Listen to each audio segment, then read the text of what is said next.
سننے والا سن کر، دیکھنے والا دیکھ کر اور سہنے والا سہ کر جب خاموش ہو جائے تو سمجھ لینا کہ اب اس کا معاملہ اللہ کی عدالت میں پہنچ گیا ہے۔ مسئلہ یہ نہیں ہے کہ حق بات کہنے والے علماء کرام ختم ہو گئے ہیں، مشکل یہ ہے کہ ہم صرف اپنی مرضی کا حق سننا چاہتے ہیں۔ ماں باپ کی جتنی ضرورت ہمیں بچپن میں ہوتی ہے، اتنی ہی ضرورت ان کو بڑھاپے میں ہماری ہوتی ہے۔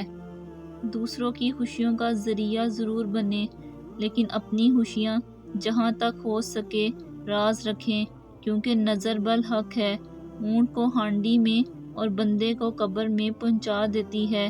کسی کے مسکراتے چہرے کے پیچھے حسد اور جلن کو ہم نہیں جان سکتے۔ اللہ تعالیٰ سے جب بھی مانگو بھروسے کے ساتھ مانگو، کیونکہ وہ تب بھی دیتا ہے جب تم نہیں مانگتے۔ پھر یہ کیسے ممکن ہے کہ تم مانگو اور وہ عطا نہ کرے؟ کتنے لوگ ایسے ہیں جو زمین پر مشہور ہیں مگر آسمان پر گمنام ہیں، اور کتنے ایسے ہیں جو زمین پر گمنام اور آسمان پر مشہور۔ عزت تقویٰ سے ہے، قوت سے نہیں۔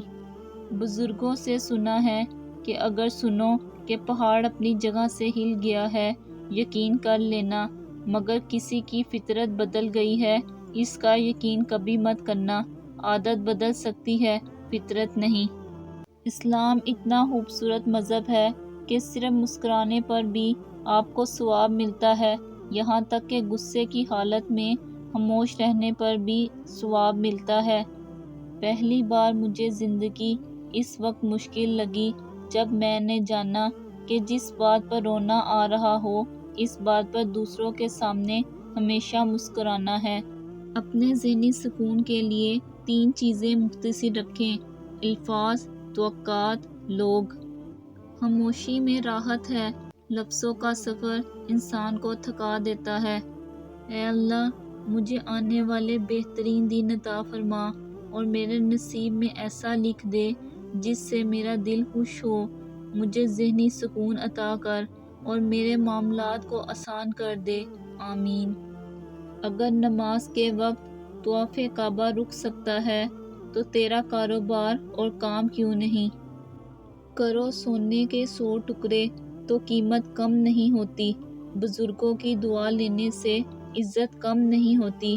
ضرورت مند کو دہلیز سے خالی ہاتھ نہ لوٹاؤ۔